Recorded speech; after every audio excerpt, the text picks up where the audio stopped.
नामा सनजिलानो सनजिला बसुमतारी मा गामि ओरैनो बिसिना दै गुदुं ओमफ्राय होनदों आङो बेखौनो लाना थांबाय नोङो नायलाय हिनजावनि नामा सनजिला बसुमतारीनो दै गुदुंनि ओमफ्राय सासे मानसिखौ थिनहरबाय आङो न'आव नायफैनो ओमफ्राय होनबाय सासे मानसिया गैया बेखौनो लाना थांमारदों होनना बुं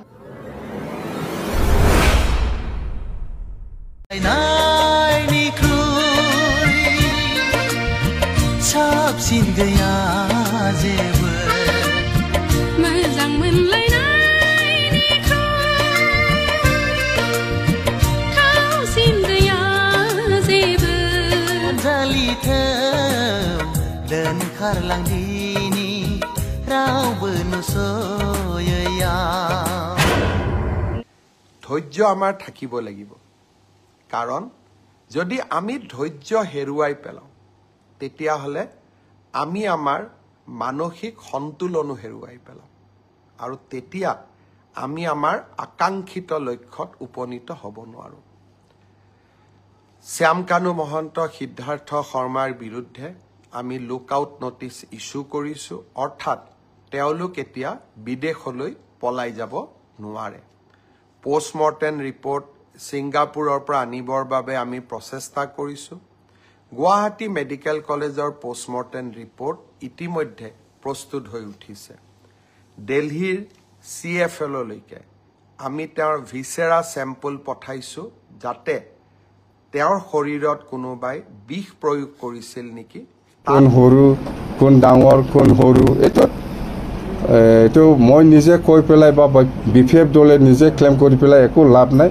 ৰাইজৰ অপিনিয়ন ওপৰত নিৰ্ভৰ কৰিব UPPL দল হিচাপে যোৱা 5টা বছৰত প্ৰথমবাৰ আমি চৰকাৰলৈ আহিছিলো আৰু সেই 5টা বছৰত আমি শান্তি সম্প্ৰীতি নিৰাপত্তা আৰু সমন্বয় আৰু ইয়াৰ লগতে উন্নয়নৰ কথাবিলাক চিন্তা কৰি কাম আৰম্ভ কৰিছিলো আৰু 5টা বছৰত বহুখিনি কাম কৰিছো বহুখিনি কাম ৰৈ গল যিয়ে নহওক বদলেনবাসী ৰাইজৰ ভোটাৰসকলৰ যেটো এটা মেন্ডেট হেতু আমি UPPL দলে স্বীকাৰ কৰিছো আৰু ধন্যবাদ জনাইছো যি সকলে আমাক ভোট দি জয়যুক্ত কৰালে আৰু মই UPPL দলৰ সভাপতি হৈ আমাৰ দলৰ প্ৰত্যেকটো কাৰ্যকৰ্তা কৰ্মকৰ্তালৈ ধন্যবাদ জনাইছো তেখেত সকলে খুব শৃংখলা পদ্ধতিৰে খুব ডিসিপ্লিনৰ মাজেৰে যোৱা নিৰ্বাচনত নিৰ্বাচনী প্ৰচাৰ চলাইছে আমাৰ 40 জন প্ৰাৰ্থী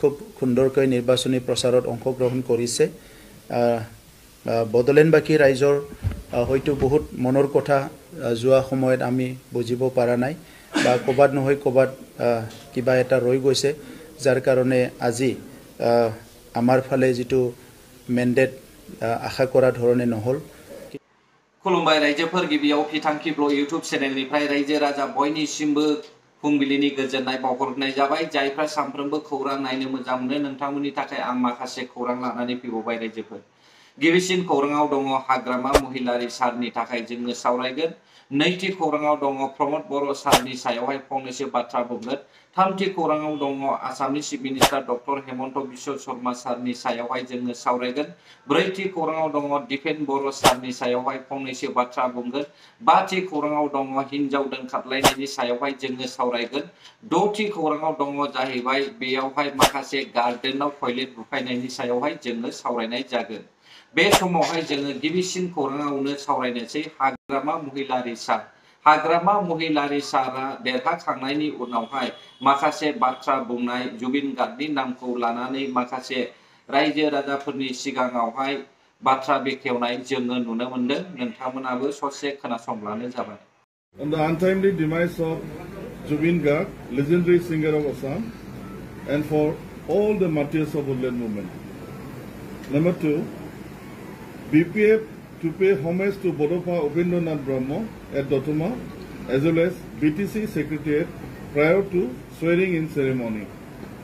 Number 3, Bodoland People's Front expresses sincere thanks and gratitude to all the public of BTC, individuals, social and religious organizations, to all the central, district, block, primary level leaders, and the workers of parents, women, youth, BSU, all the community cell committees, booth committees, for extending their overwhelming support to us in the BTC election 25. Number 4, all the newly elected MCLAs of BPF unanimously selects Srijut Agrama Mohilari Sir as the leader of BPF Legislature Party BTC, proposed by Dehasat Basumutri and supported by the rest of MCLAs. Number 5, all the newly elected MCLAs of BPF unanimously selects Sri Rihon Deimari as the deputy leader of BPF Legislature Party BTC, proposed by Tridip Deimari and supported by the rest MCLAs. Next, all the newly elected MCLAs of BPF unanimously selects Sri Dehasat Basumutri as the chief whip of BPF Legislature Party BTC, proposed by Sri Jod Hagrama Mohilari Sir and supported by the rest of MCLAs. Next, all the newly elected MCLAs of BPF unanimously selects Sri Maheshwar Basumutari as the Secretary of BPF Legislature Party BTC, proposed by Sri James Basumutri and supported by the rest of MCLAs. Next, BPF Legislature Party BTCLA to meet Honorable Governor of Assam on 28 September 2025 to stake claim to form BTC government and to invite him to grace the swearing-in ceremony as the chief guest to be held on 3rd October 2025 at Kokrajhar. BPF to meet Honorable Chief Minister Assam on 28 September 2025, that is tomorrow, and invite him to grace the swearing-in ceremony as special guest to be held on 3rd October 2025 at Kokrajhar. BPF to invite all the council heads of Assam, heads of all the political parties of Assam, social and religious organizations, and also Sri Jod Pradut Bikram Manikya Debarma, the Honorable King of Tripura, to grace the swearing-in ceremony as the guest of honor to be held on 3rd October 2025 at Kokrajhar. All the major and serious issues of BTC government will be discussed in PMB meeting before implementation. बेयावहाय थांनाय सुनिबार खालि गावनि PBM गावनि मावथिफोरखौहाय लाफानानैहाय यानिकि policy member बर्डखौहाय लाफानानैहाय बिथांमोना माखासे बाथ्रा सावरायदों। दा फोरमायनाय मथेब्ला बिथांमोना गोदानै गायसनजागोन डेपुटि चिफ रिहन दैमारि सारजों लोगोसे आरो देरहासात बसुमतारी मोनजों लोगोसे बेयाव सुद्ध बसुमतारी बिथांमोनजों लोगोसे माखासे बाथ्रा सावरायनाय जोङो नुनो मोनदों। फोरमायनाय जायो दे हाग्रामा महिलारी सारा फैबाय थानाय अक्ट'बर दाननि 3 खालार खालि आसामनि chief minister doctor Himanta Biswa Sharma सारजों लोगोसे आरो गवर्नर बिथांजों लोगोसे ज' जानानै सरकारखौहाय दानाय जासिगोन। बेयावनो रायजो राजाफोरनि थाखाय समायखिराबो लानाय जासिगोन होननानै जोङो खोनानो मोनदों रायजोफोर। नाथाय बेनिखायनो आङो बेखौ सानदों जे BPFनि चिफ हाग्रामा महिलारी सारा लार्जेस्ट नाम्बार मोनबाय, नांगौनिफ्रायबो बारा नाम्बार मोनबाय, अब्लाबो बिथाङा BJP पार्टीजोंहाय थाफानो गोनां जाबावनायनि आन्दोआव मा दङ आं बेखौहाय गोसोजों गोसो सानबाय थादों। हयथ' डक्टर हेमन्त बिश्व शर्मा सारा हाग्रामा महिलारी सारखौहाय MP गैयैखौ खाबु लानानै बिथांनि सायावहाय बियो बांसिन नोजोर होनानै बिथांनो लार्जेस्ट नाम्बार होदों। UPPL पार्टीखौहाय मोजां मोननायनि खारनखौहाय नोंथांमोना नैबे सावगारियाव नायनानै लादो। बे सावगारियावनो नोंथांमोना क्लियारलि आन्दाज मोनखागोन। बेयावहाय डक्टर हेमन्त बिश्व शर्मा सारनि गाज्रि मोननायनि मोनसे माखासे पइन्टफोर दङ। नोंथांमोना सायख'नानै ला सुपार 50 बायदि पावारखौहाय जुदि आरोबाव UPPL पार्टीया बांसिन पावार खालामबावोब्ला बेखौहाय डक्टर हेमन्त बिश्व शर्मा सारा माब्लाबाबो गनायनाय नङा। आरो लोगोसे बेफोर खामानिखौ नायनानैनो बर' नङै सुबुंफ्राबो UPPL पार्टीखौ मदद होनाय नङा। दा बेफोर गासैखौबो नोजोर होनानै बोयोब्ला डक्टर हेमन्त बिश्व शर्मा सारा हाग्रामा महिलारी सारखौ फुथुला बानायनो थाखायसो चिफ बानायदों। जों बेखौहाय नोजोर होनानै आन्दाज मोननो रायजोफोर। नैथियाव फैदो UPPL नि CEM प्रमद बर' सार गभर्नरखौ लाफानानैहाय हादरगिरिखौ लाफानानैहाय गावनि बिबानखौहाय रिजाइन खालामनाय जोङो नुनो मोनदों।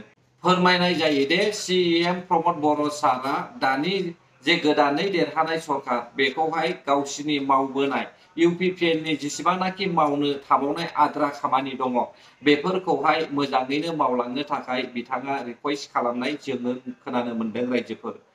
नाथाय बाथ्राया जाहैबाय UPPL पार्टीनि जे एकर्ड खालामनाय BTR एकर्ड बेखौहाय BPF पार्टीनि चिफ हाग्रामा महिलारि सारजों लोगोसे बेनि मावथिफ्रा टटेलि इगनर खालामो। दा फोरमायनाय मथेब्ला BPF नि चिफआ बे खामानिखौहाय मावगोन ना मावा बेखौहाय साफ्रोमबो डाउट दङ। फारसेथिं नोंथांमोना ओरैनाय गफुरनिफ्राय मोनसे कमेन्ट फैदों। बे कमेन्टखौ नोंथांमोना फरायनानै नाय। बिथांमोना गोदानै सोसनजानाय रायजो दा बिथांमोननि गेजेरावहाय गोबां खामानि मावनांगौ दंबावो। BTR एकर्डनि गेजेरजोंसो बिथांमोना सोसनजादों। BTR एकर्डनि थ्रुयैसो बिथांमोना भट होनो मोनदों। नाथाय बै फैबाय थानाय जे बाखि खामानि दङ जुदि बेखौहाय BPF नि चिफआनो जुदि इगनर खालामोब्ला बै समावहाय प्रेस मोसाहारि सार चरण बर' सार बिथांमोना मा खामानि मावनो हानो बेखौसो नोजोर होनांगौ जानानै फैदों। दानिया जों फैदो थामथि आयदायाव। थामथि आयदायाव जोङो नुनो मोनदों आसामनि chief minister doctor Himanta Biswa Sarma sir. Doctor Himanta Biswa Sarma सारा गावनि अफिसियेल फेसबुक पेजआव फोरमायनाय मथेब्ला जुबिन गार्गनि न्यायखौ जुदि होनो हायाब्ला फैबाय थानाय 2026 मायथाइयावहाय बिथांखौ भट दाहो होननानैहाय रायजो राजाफोरनि सिगाङावहाय खावलायनाय जोङो नुनो मोनदों। लोगोसे डक्टर हेमन्त बिश्व शर्मा सारा बुंबावो दे जुबिन गार्गनि नामावहाय गासै मोन 14था आयदायावहाय माखासे नाम सोसननायनि बाथ्रा जोङो नुनो मोनदों रायजोफोर। आरो जुबिन गार्गनि दायनिगिरिफोरखौहाय हमनो थाखाय अक्ट'बर दाननि 6 अक्ट' खालार खालि बिथाङा जेसेबांनाखि गुबुन गुबुन देशआवहाय थाया मानो बिसोरखौ फैनो रिक्वेस्ट खालामदों। जुदि फैयाब्ला बिसोरखौहाय हमनानै लायगोन होननानै जोङो जोंनि ससियेल मिडियायावहाय जोङो खोनानो मोनदों रायजोफोर। लोगोसे जुबिन गार्गनि दायनिगिरि श्यामकानु महन्त सिडार आरो बिनि लोगोफोरखौहाय थाबैनो फैनो थाखाय रिक्वेस्ट खावलायहरदों। आयेननि बारगा रावबो खारग'नो हाया बेखौहाय स्ट्रंलि डक्टर हेमन्त बिश्व शर्मा सारा बुंनाय जोङो नुनो मोनदों। दानिया ब्रैथियाव फैदो दिपेन बर' सार। दिपेन बर' सारा इलेक्शन जानायनि सिगांनो UPPL सरकार दानाय समावनो आबसुनिफ्राय बिथाङा माखासे गोख्रों मेसेज होबोखानाय जोङो नुनो मोनबोदोंमोन। बे सायख'नानै लानाय डेटआ अक्ट'बर डेटआनोखामोन। बे अक्ट'बरावनो आरोबाव आबसुनिफ्राय BTR एकर्डखौहाय मावफुंनो थाखाय सोमावसारगोन होननानै ससियेल मिडियायाव फोसावना होनाय जोङो नुनो मोनदों। दा ससियेल मिडियायावहाय फोरमायनाय मथेब्ला BTR एकर्डआ मावफुंजायाखै। बेनिखायनो बे BTR एकर्डखौहाय मावफुंनो थाखाय सोमावसारनो गोनां होननानैहाय दिपेन बर' सारनिफ्राय जोङो खोनानो मोनदों। नाथाय बेनि सायावनो सासे BPF पार्टीखौ सापर्ट खालामग्रा बिक्रम दैमारिया माखासे बाथ्रा गाथेनाय जोङो नुनो मोनदों। फोरमायनाय मथेब्ला बिक्रम दैमारिनि बुंनाय मथेब्ला BTR एकर्डखौहाय बिथांमोना टटेलि इगनर खालामो। बेनिखायनो बे BTR एकर्डखौहाय मावफुंजानायखौहाय बिक्रम दैमारिमोन बायदिया मोजां मोना बेखौ जोङो नोजोर होनानै आन्दाज मोनदों। बे समाव बाथियाव जोङो फैदो दोनखारज्लायनाय। दोनखारज्लायनाया जाहैबाय चिरां खुंग्रिनि होननानैहाय आङो मिथिनो मोनदों रायजोफोर। मोनथिनाय मथेब्ला सानैहाबो न'खर दंखायो। सानसुमा मुसाहारि आरो गुबुन सासेनि मुङा सन्जिला बसुमतारी होननानै बुङो। सन्जिला बसुमतारीया दै गुदुंनि, जानो हागौ बे सानसुमा मुसाहारिया खुंग्रिंनि। दा बिसोर सानैहाबो न'खर दंखायो। बिसोर सानैजों दोनखारज्लायदों। फोरमायनाय मथेब्ला जुलि जानायनि सिगांनो सानसुमा मुसाहारिया बै दोनखारजानाय सिख्ला हिनजावखौहाय मोजां मोनखायोमोन। दा बेनिखायनो बेखौहाय दोनखारलांदों। न'खरनि मानसिफ्रा फोरमायनाय मथेब्ला बिसोरखौहाय हमनो थाखाय गोख्रैनो राहा लानांगौ होननानै फोरमायनाय जादों। ससियेल मिडियायाव फोरमायनाय मथेब्ला सानसुमा मोसाहारि आरो बै सानजिला बसुमतारी बिसोरखौहाय हमनानै हरनो रिक्वेस्ट खावलायदों। दानिया जोबथा द'थि आयदायाव दङ जाहैबाय क'क्राझारनि मोनसे रुपनाथ ब्रह्मनि मेम'रियेल गार्डेनावहाय टयलेट बुफायदों। बिपिएफ पार्टीनि इलेक्शन जोबनानै रिजाल्ट होखांनायनि उनावनो रंजानायनि समावहाय बेफोर खामानिया सोलिदों होननानैहाय जोङो खोनानो मोनदों। नाथाय बेफोर खामानिखौ मारै मावखो आं बेखौसो आसरित मोनदों। बेफोरो गासैबो गाव गावनिनो सम्पति। गुबुन हारिया जुदि मावदोंब्लाबो बेखौहाय बादा होनांगौआ नों आरो आंनि दायित्व। बेखौहाय जों बयबो साननानै लानाया मोजां। जाहाथे बिपिएफ पार्टीनि समावहाय मोनफ्रोमबो बेफोरबायदि सम्पतिया खहा जाया बेखौ आं माब्लाबाबो लुबैया रायजोफोर। बेबायदि खालामज्लायनो नाङा। सरकारा फैयो थाङो। बेबायदि माब्लाबाबो उमुकनि थुमुकनि साननानै बुफाय बुसि खालामनो नाङा। बेयो मोजां नङा। गोजोन्थों अब्ला रायजोफोर। भिडिअ'आबो बेसेखिनियानोमोन। जायफ्रा आंनि भिडिअ'खौ जोबजासे नायबाय बर' हारि जै जाथों, जै बर' हारिनि।